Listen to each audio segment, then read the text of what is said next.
Che mi frega, che vuole che bello Oh, I can make my boy. You're gonna give me the money that they would have given me.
Oh, sorry, Holmes. No.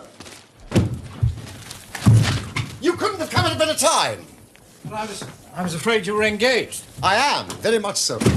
Dr. Watson shares my love of all that is bizarre and outside the routine of everyday existence.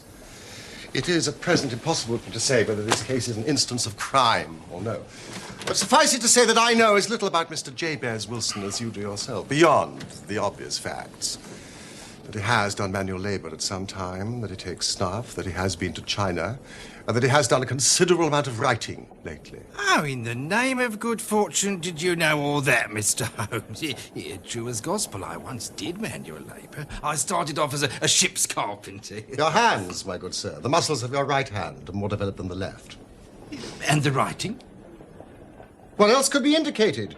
By the right cuff so very shiny for 5 inches. And the left sleeve with the smooth patch near the elbow where you lean it on the desk. But China? The fish. Tattooed immediately above his right wrist. I have made a small study of tattoo marks, Mr. Wilson, and have even contributed to the literature of the subject. That trick of staining the fish scales a delicate pink is quite peculiar to China. When, in addition, I see a Chinese coin hanging from his watch chain, the matter becomes even more simple. Oh, never. I thought at first it was something clever, but now I see there's nothing in it after all. Oh. Now, I begin to think that my reputation, such as it is, will suffer shipwreck if I'm so candid.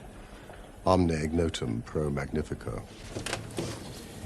Everything becomes commonplace by explanation.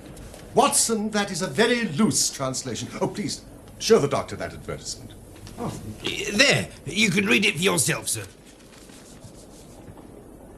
To the Red-Headed League. On account of the bequest of the late Ezekiah Hopkins of Lebanon, Pennsylvania, USA, there is a vacancy open which entitles a member of the League to a salary of £4 a week for purely nominal services. All red-headed men, sound in body and mind, and above the age of 21 are eligible. Apply in person on Monday at 11 o'clock to Mr. Duncan Ross at the offices of the League, 7 Pope's Court, Fleet Street. Is this serious? It is a little off the beaten track, eh, Watson? Oh, would you make a note of the paper and the date? Evening Standard of Saturday the 27th of April, 2 months ago. Do try the city. Now, Mr. Wilson, off you go at scratch and tell us all about yourself. Oh, well, gentlemen, I have a small pawnbroking business in Saxe-Coburg Street, near the city. It's not a very large affair, it just gives me a living. I used to keep 2 assistants, but now I just keep the one. And to tell you the truth, I'd have a job to make it pay, but that he's willing to come at half wages so as to learn the business. About 2 months ago... What is the name of this obliging youth? Vincent. Vincent Spaulding. Oh, and he's not such a youth either, Mr. Holmes. It's difficult to say his age, but I couldn't wish for a smarter assistant. You seem most remarkably fortunate in having an employee who comes under the market price. I don't know that your assistant is not as remarkable as your advertisement. Oh, but he does have his faults. And never was there such a fellow for photography, always snapping away with his camera when he should be improving his mind, and then diving down into the cellar to develop the wretched thing. Still, on the whole, he's a good worker and no vice in him. It was he who first showed me the advertisement.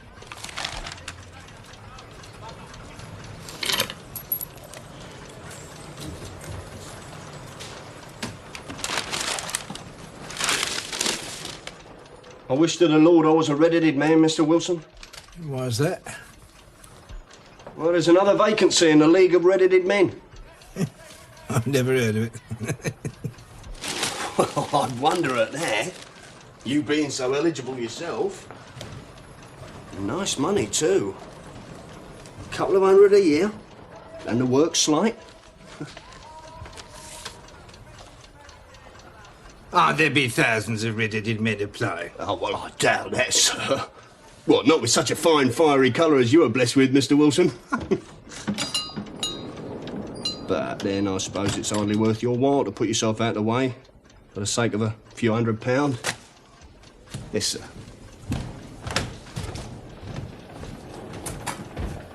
Well, I'm very much of a stay-at-home sort of person. Sometimes weeks on end without putting my foot over the doormat. But this, it looked interesting. I was intrigued.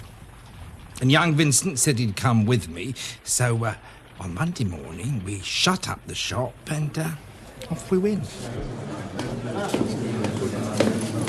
Now, Vincent, let's go back. I can't abide a crowd. Courage, Mr. Wilson. We're so near and so much at stake. Now, you pull your collar up. Hello, Jimmy. And come along with me. Job all about this. Oh, waste of time, wasn't it, mate? It wasn't in there 2 minutes.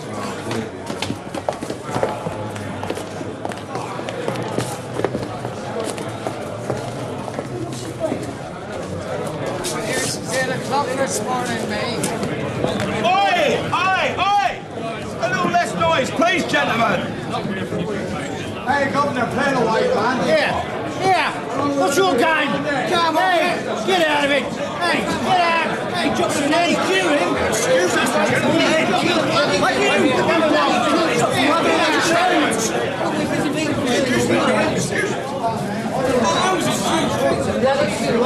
Right, off you go. You're next. Get in.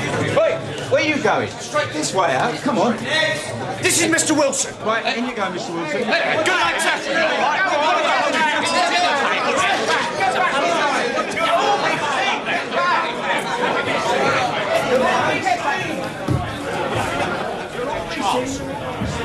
Admirably suited.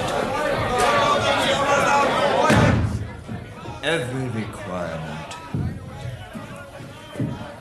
Very fine. Congratulations, Mr. Wilson. It would be injustice to hesitate. You will, I'm sure, excuse me if I take an obvious precaution. Tears in your eyes. I perceive all is as it should be. We have to be careful. Twice deceived by wigs, once by paint. I could tell you tales of cobbler's wax that would disgust you with human nature. My name is Duncan Ross. I am myself a pensioner upon the fund left by a noble benefactor. I see you're about to question me about Mr. Ezekiah Hopkins. He was himself red-headed. In his youth he left London for America, where he made many millions of dollars. On his death, it was found, he had instructed the trustees in his will to make life a little easier for the red-headed men in the time of his birth. Wonderful colouring. Now, what's your full name, Mr. Wilson? Jabez Wilson. Jabez Wilson. And are you a married man, Mr. Wilson? Do you have a family? No, I'm a widower. No, I never had any family. Oh, dear. Sad to hear you say that. The fund, of course, was for the propagation and spread of red-headed men, as well as for their maintenance. In another case, the objection might be fatal. However, I think we've got to stretch a point in favour of a man with such a head of hair as yours.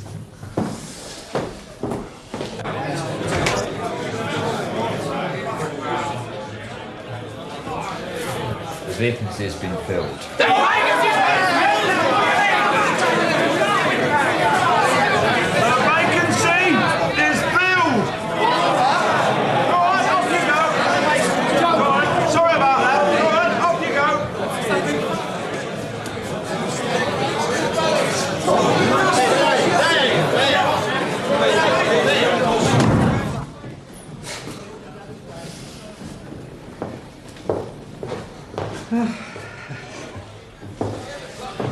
Now, when would you be free to start upon your new duties?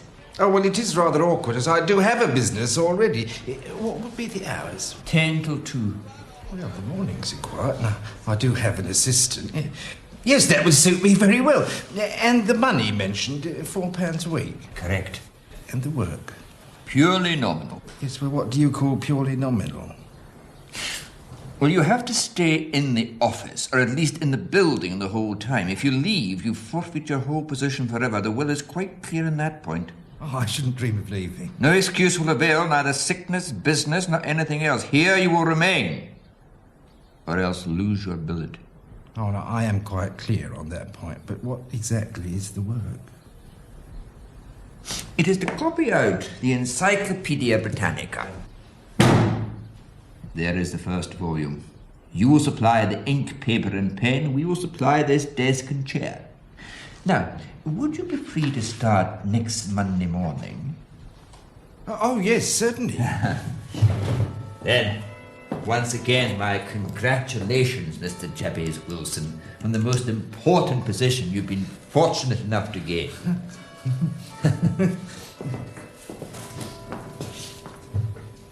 Wonderful head of hair. Goodbye, Mr. Wilson. Well done, Mr. Wilson. Well done indeed. This is the quickest way out, sir. Oh, no. This way.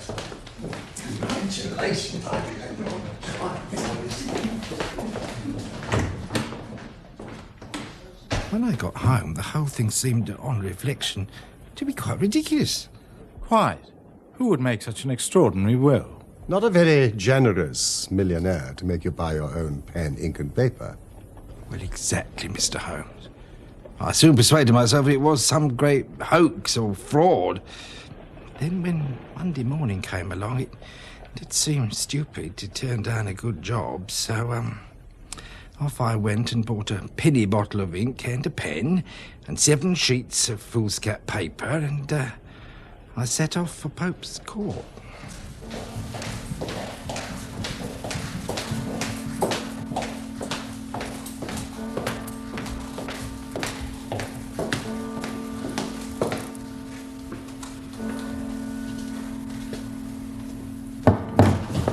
Good morning, Mr. Wilson, and welcome on this stroll of Well, to my surprise and delight, everything was as right as possible.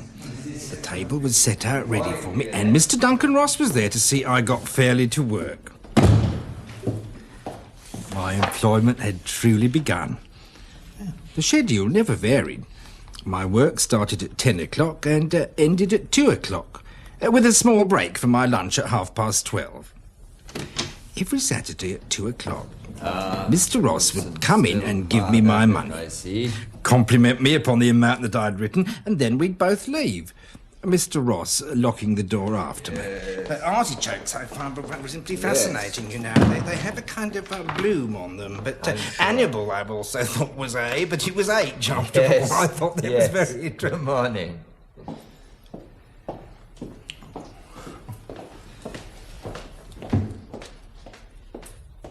Oh, the work was very interesting. Abacus, abbey, architecture, Acts of the Apostles, adulteration, anatomy, apes, aqueducts. After 8 weeks, I'd fairly dealt with the letter A and was hoping with diligence to get on to B, when suddenly this morning the whole business came to an end. I went to my work as usual, but the door was shut and locked with a little square of cardboard hammered onto the middle panel.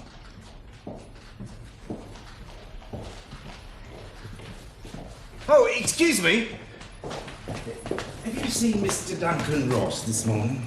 Ross? Ross? Never heard of a gentleman of that name, sir.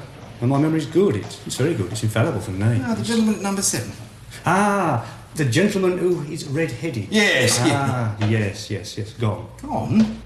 Mr. William Morris, a solicitor using my room as a temporary convenience until his new premises were ready. Moved out yesterday. Paid in full. Doesn't owe a penny. William Morris? Where can I find him? At his new offices. William Morris, 17 King Edward Street. Near St. Paul's. Oh, thank you.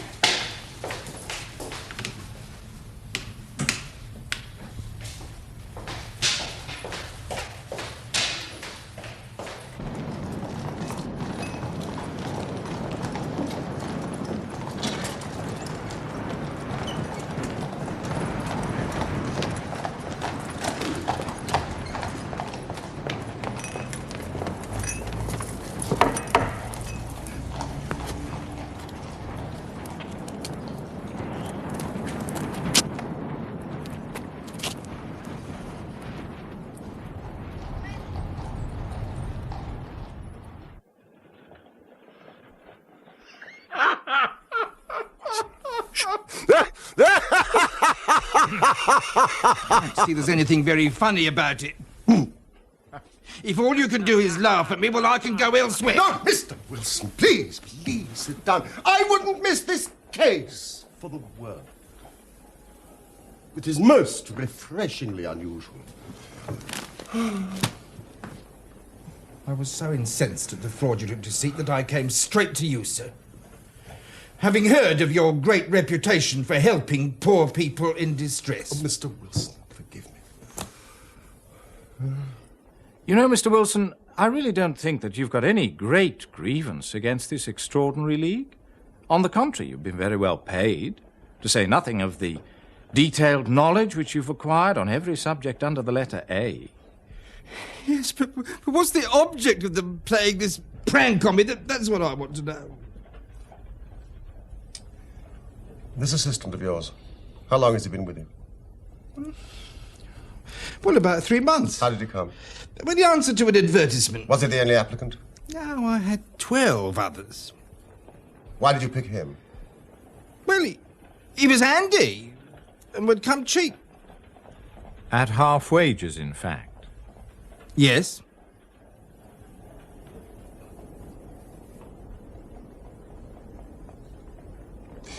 What's he like? This Vincent Spaulding? Oh, well, he's tall, he's slightly built. He's very quick in his ways. He's got no hair on his face. He's got a white splash of acid on his forehead. Have you ever observed whether his ears have been pierced for earrings? Yes. Yeah, he told me a gypsy had done it for him when he was a lad. Yes. He is still with you? Yes. Yeah, I would have just left him. Mr. Wilson. You will be at your shop if I should need you. Well, I had thought of shutting up shop at dinner time today because Vincent had suggested I spend the rest of the weekend with my sister in Barking. This whole business has upset my nerves very much.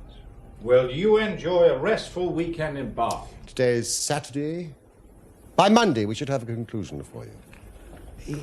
In the matter of your fee. Don't worry about that. I believe it will be paid for by another.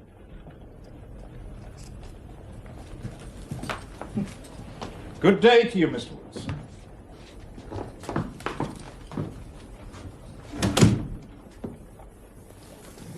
What do you make of it all, Watson?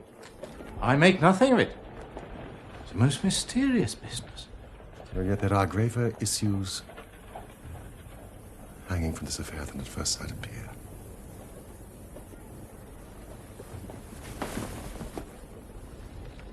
What are you going to do? To smoke. It is quite a three-pipe problem, and I beg that you won't speak to me for 50 minutes.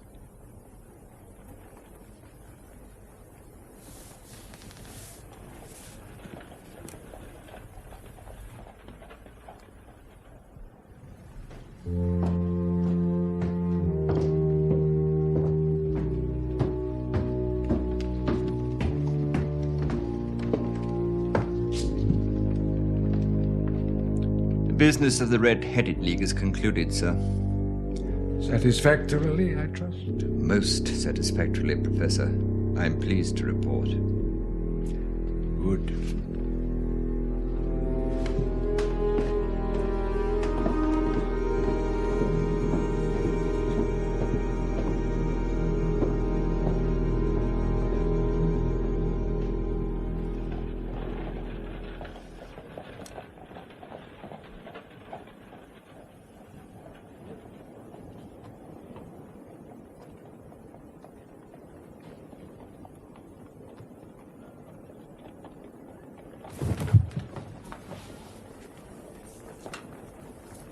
Come, Watson.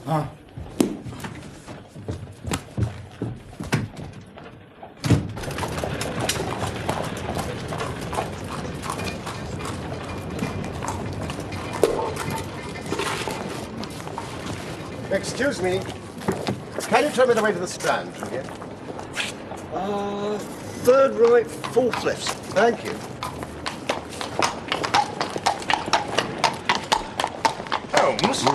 Holmes, I could have told you that. No doubt, Watson. What is it? And why did you beat the pavement with your stick? Watson, we are spies in an enemy's territory.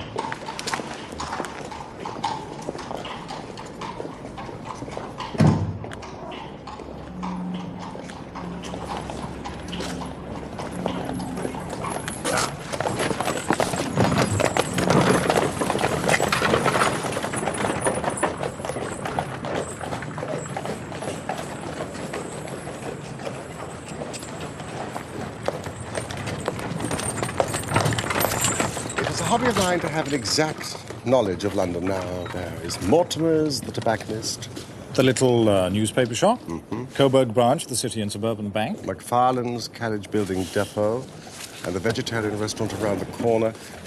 Watson, commit to memory. It is just possible that we're being observed.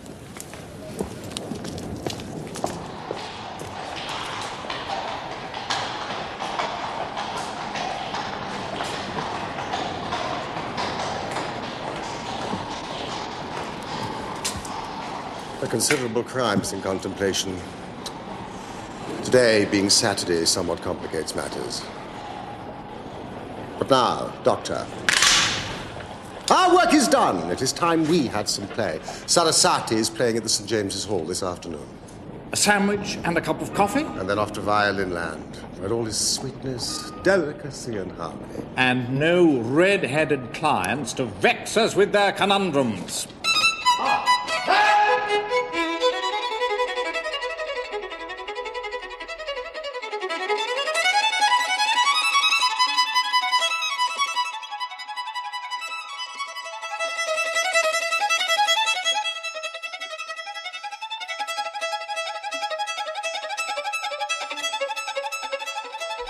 All the afternoon, he sat in the stalls, wrapped in the most perfect happiness, while his gently smiling face and his languid, dreamy eyes were as unlike those of Holmes the sleuth-hound as it was possible to conceive.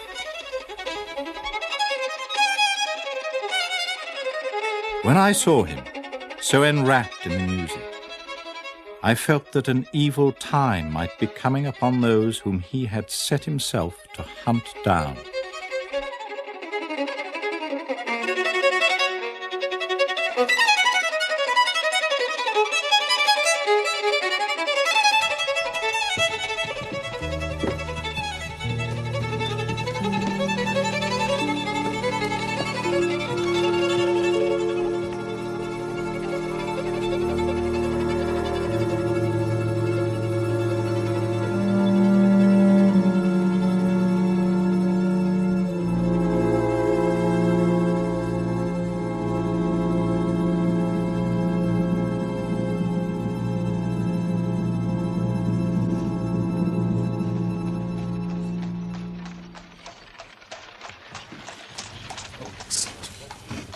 Excellent, Watson. You have a future as a cartographer.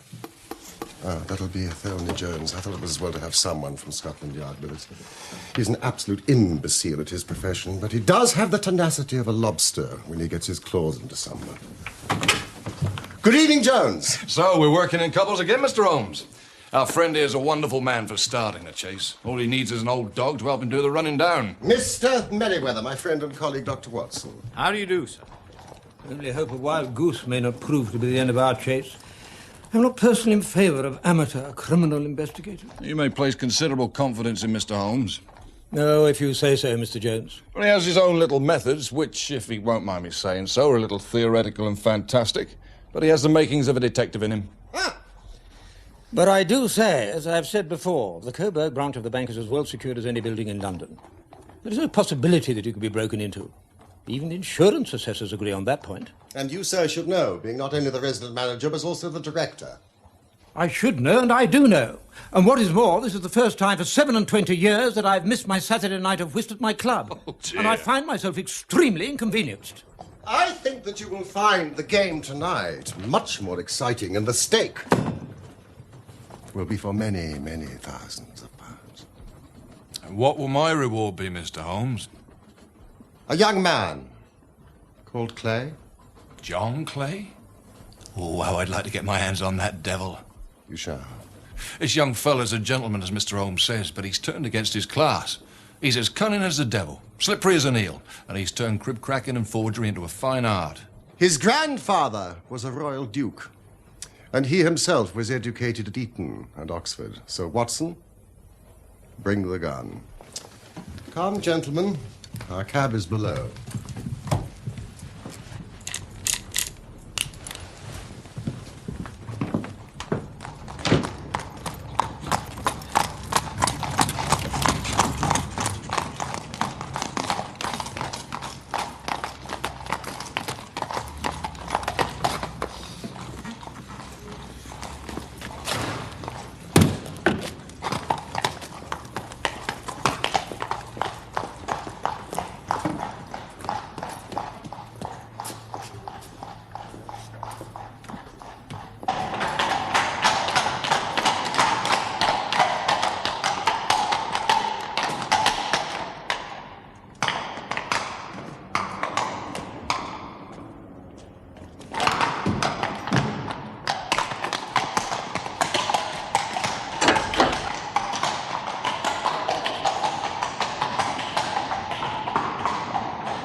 There are only 2 keys to the vault.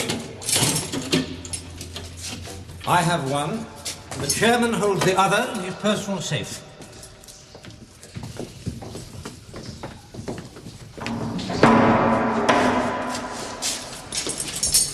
Well, you are certainly not vulnerable from above. Nor from below. Meriwether, may I ask you to be a little more quiet?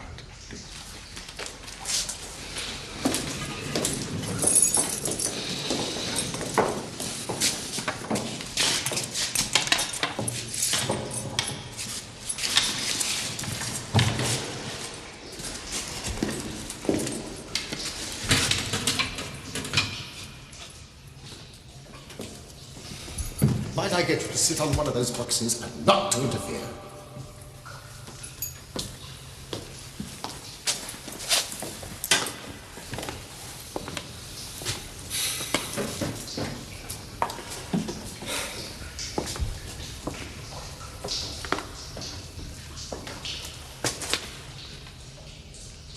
There is no way in which a thief could break into this bank.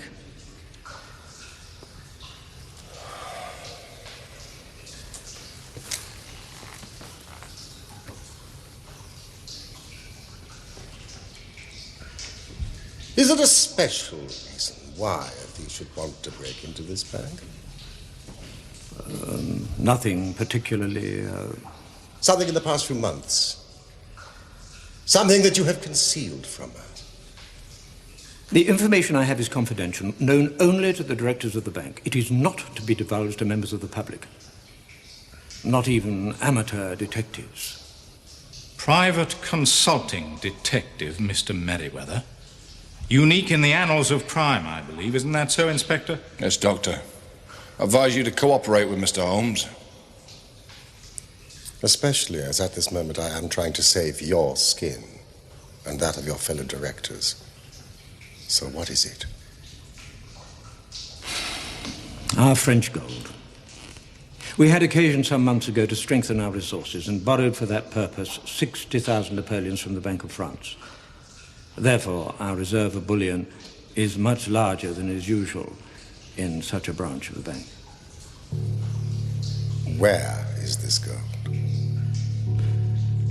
The crates upon which Dr. Watson sits contain 30,000 napoleons wrapped between layers of lead foil.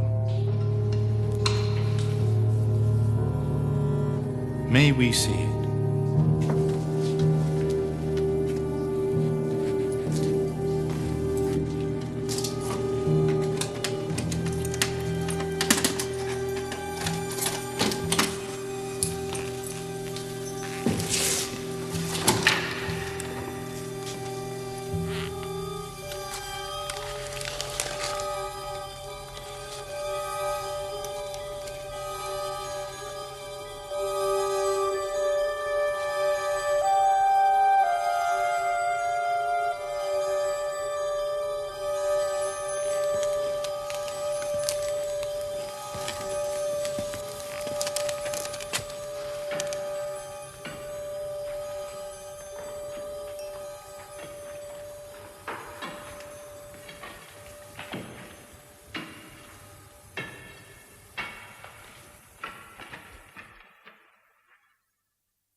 This is much bolder and larger in conception than I had at first thought.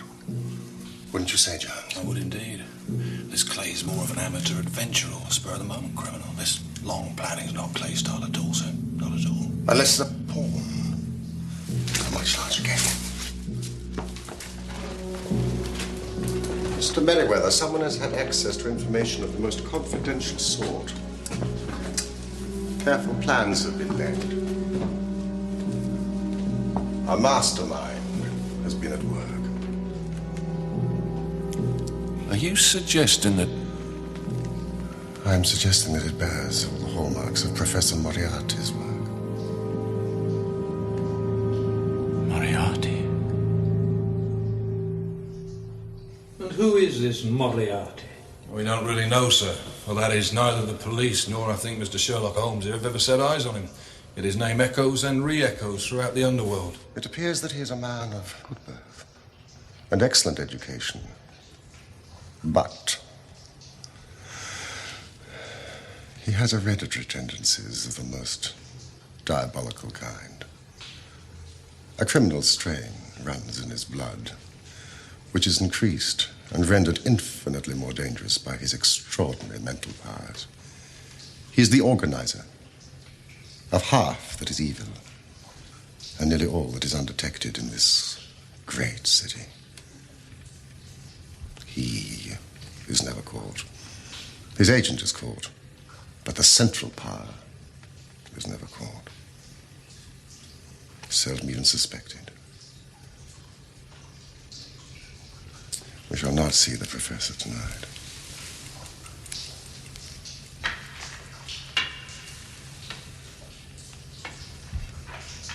The only way for tonight's enemy to escape is through the pawnbrokers. There's already an inspector and a constable at the doors. We have only a few moments before us. Position.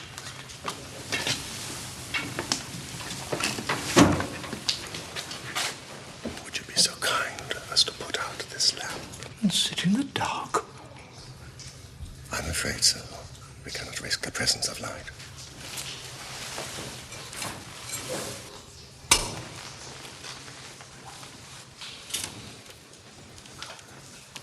When I shine a light, close in swiftly. If they fire, have no compunction about shooting them down.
Jump!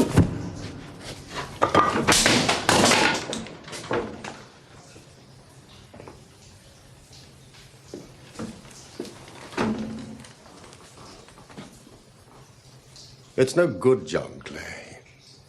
You have no chance at all.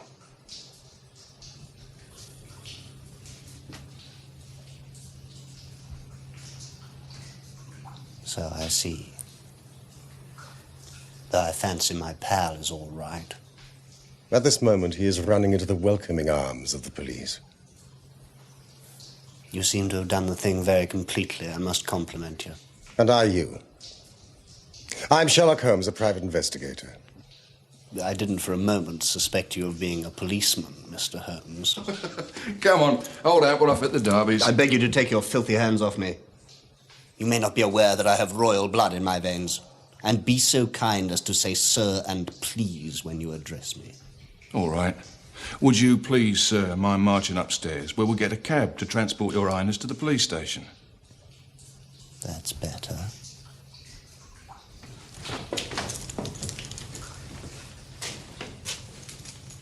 Gentlemen.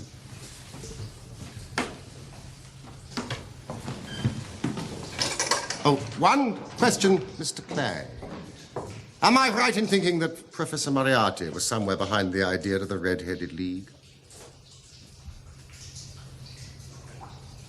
I suggest you keep that name off your lips, Mr. Holmes, if you value your future well-being.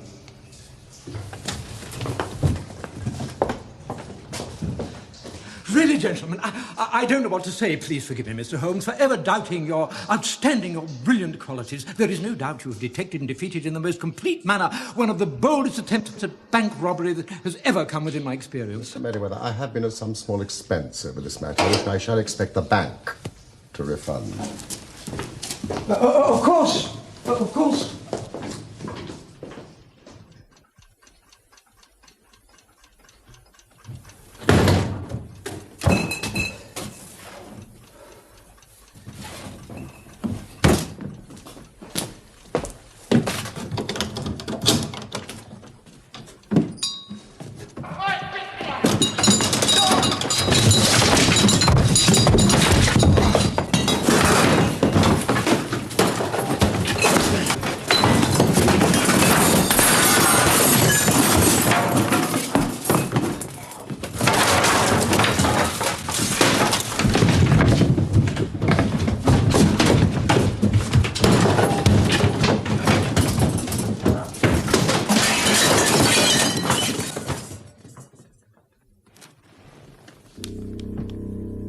It won't do, you know. It won't do.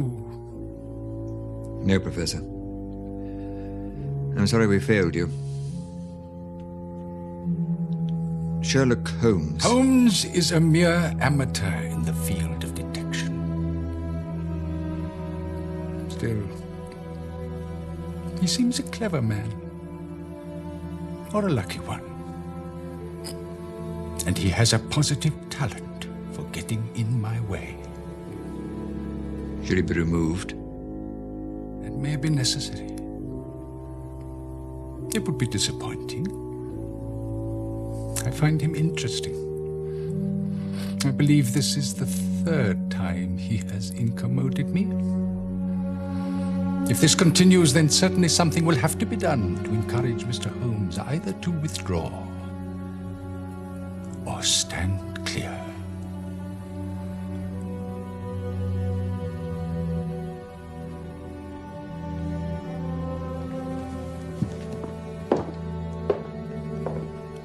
Thank you.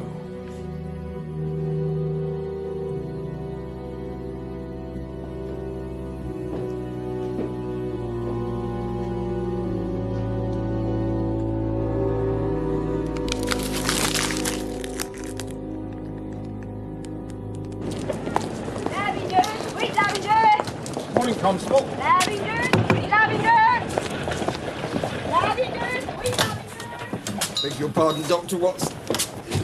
This has all been too much for me.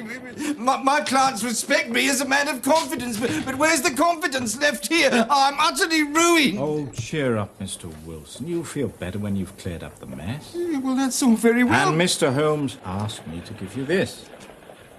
50 sovereigns, with the compliments of the City and Suburban Bank.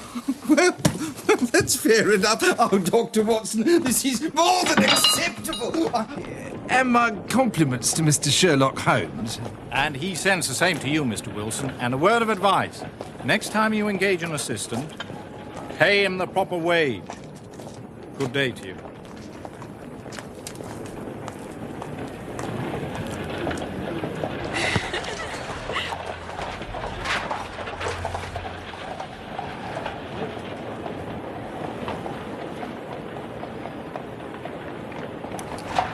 Oh. Holmes, I trust I am not more dense than my neighbours, and yet here I have seen what you have seen, heard what you have heard, and yet you have seen clearly not only what had happened, but what was about to happen, while to me the whole business was still confused and grotesque. Mr. Watson, recollect. When I heard that the assistant had come for half wages, it was obvious that he had some motive for securing the situation. Yes, but how did you know what his motive was? Had there been a woman in the house, I would have suspected immediately some vulgar intrigue. But when I heard from Mr. Wilson about the acid stain and the pierced ears, I knew that Vincent Spaulding and John Clay were the same person. But why was Clay there? The photography gave you the clue. Exactly. The cellar. He was working on something in the cellar.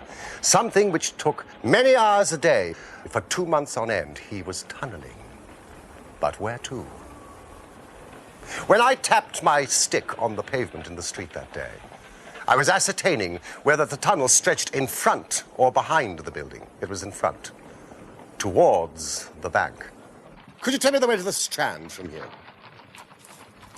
I recognized Clay immediately and delayed him to have time to examine his knees.